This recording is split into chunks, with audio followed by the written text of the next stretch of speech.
अस्सलाम वालेकुम, आप देख रहे हैं लाइव वसीला न्यूज HD और मैं हूं सादिया बतूल। शामिल करते हैं आज की अहम खबर।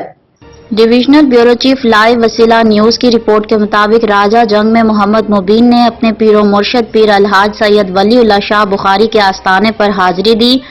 मोहम्मद मुबीन ने खाने की दावत दी और हाजी सुल्तान अहमद और सैयद पीर हैदर बुखारी को भी दावत दी। पीर सैयद वलीउल्लाह शाह बुखारी ने दावत कबूल की और मोहम्मद मुबीन अपनी गाड़ी पर साथ लेकर अपने पीरो मुर्शद और सैयद पीर हैदर बुखारी और हाजी सुल्तान अहमद को साथ लेकर गए और जावा होटल पर बेहतरीन खाना और पिज़्ज़ा खिलाया। इसके बाद मोहम्मद मुबीन ने अपने पीर मुर्शद पीर अलहाज सैयद वलीउल्लाह शाह बुखारी से दुआ की दरख्वास्त की। पीर सैयद वलीउल्लाह शाह बुखारी ने अपने मुरीदान के लिए, पाकिस्तान के लिए, दीगर मुसलमानों के लिए दुआए खैर की। मजीद खबरों और अपडेट्स के लिए देखते रहिए लाइव वसीला न्यूज HD।